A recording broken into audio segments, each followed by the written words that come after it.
Having heard your colleagues earlier and the discussion over the weeks, let's go for the jugular. What is not happening? What should happen?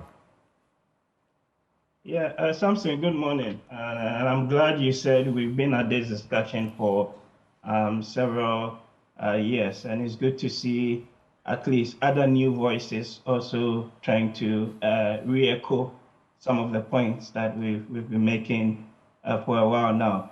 The point fundamentally is, we have a collective failure here as the people, right?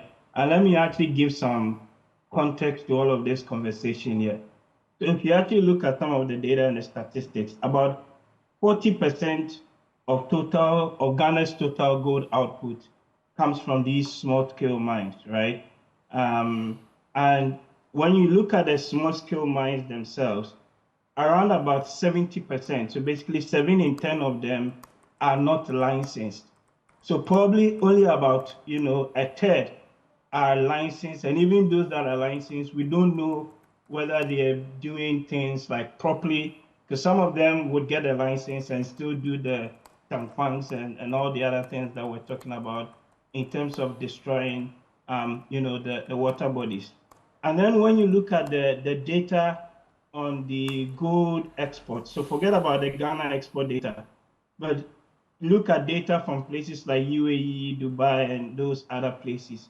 And it tells you very clearly, right, that, for example, the illegal gold that is leaving Ghana, more or less is about $2 to $2.5 billion. So we're dealing with the size of an industry that is almost worth as much as the cocoa sector brings to us, or as much as the oil sector brings to us 2 years in a row. And what that fundamentally means is that you can't just send 100 soldiers into the bush to more or less fight it, because it's not going to work. It's like dealing with, organized crime, the people that push cocaine, the people that push, all these things there. They are armed. There are people funding it. And so the response side solution to it is got to be radically different. And I'll come to talk about that in a moment. But the point is that the Galamsey, for me, and I like to make this very clearly, is one of the major policy failures of this current administration. And why I say that is, you can go back. The president even put his own presidency on the line over this, isn't it?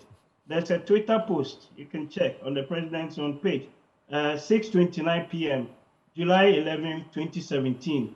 And it goes down and says, I am prepared to put my presidency on the line in the fight against Galamsey.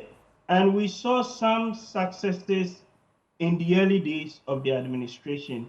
Remember when John Amewu was the minister, and they were doing some raids here and there, and we saw, right, the waters relatively getting, cleaner. That's right. And then we went back to sleep, right? We all went back to sleep again. But part of the thing is that the Galamsey issues, and I think Rosalie mentioned this, it is tied also to the price of gold on the global market, right?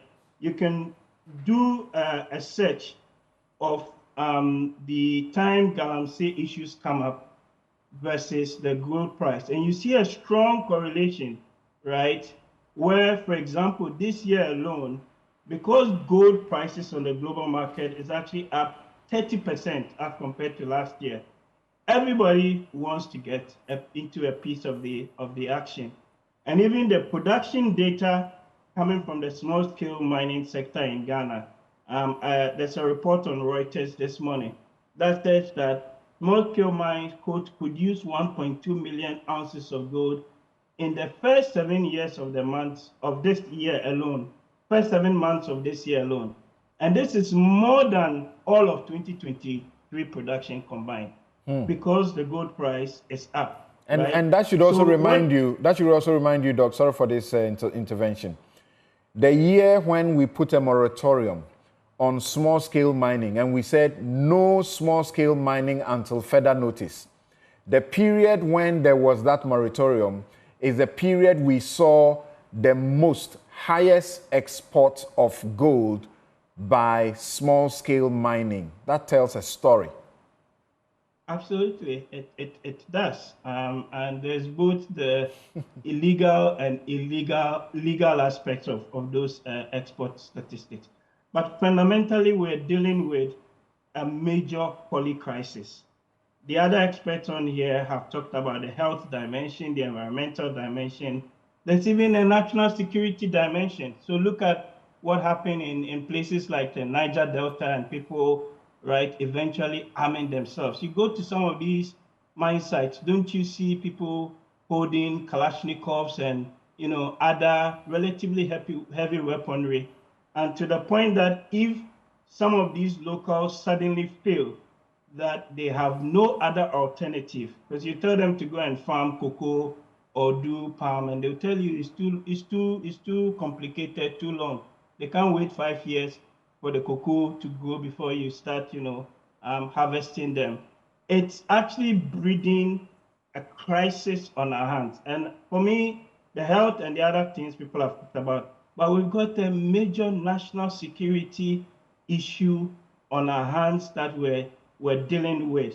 And it is not just an economic problem.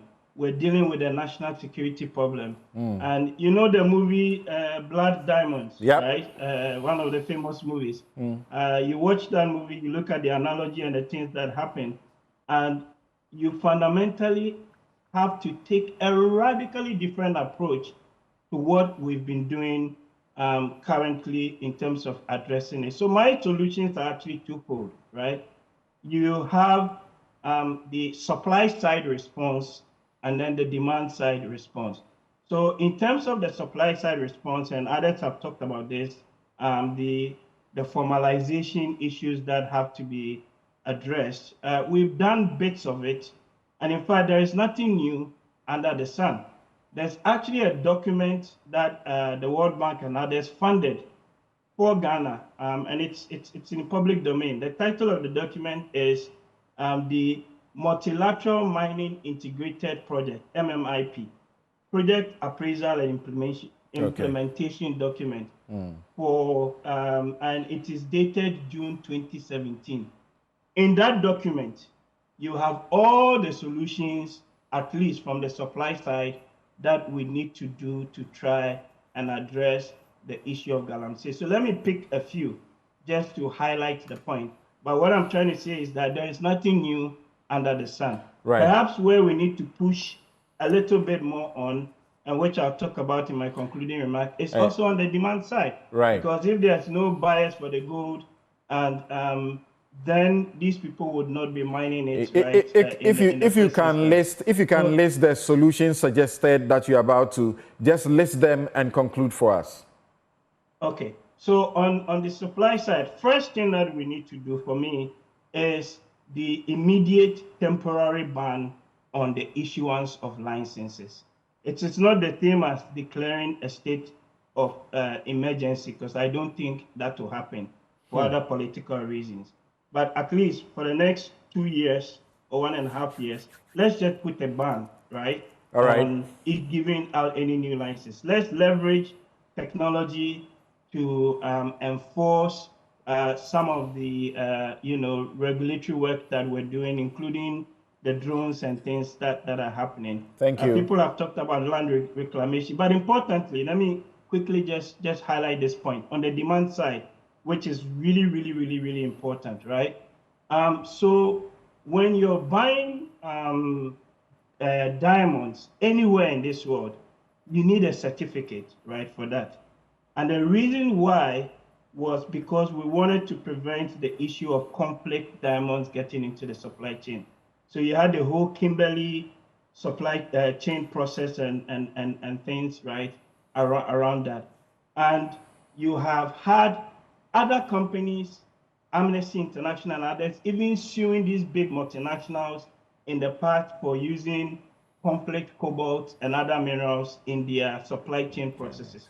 What I'm trying to say is that Ghana, or collectively, our supply side response would not fully address the problem if you don't have an equivalent international coordinated demand side response to it, where you actually are using, for example, blockchain, you're using other technologies to ensure that if I am selling or buying gold in Dubai or in India or some other place like that, you can actually trace where that gold is coming from. Right. And you can have a certificate that then authorizes or gives you that assurance within that context. So I think that instead of a Kimberley process, let's maybe work out a Dunkwa process. Let's work out or come up with something, a TAQA process that allows us to have, that international demand side respond to it. Other than that,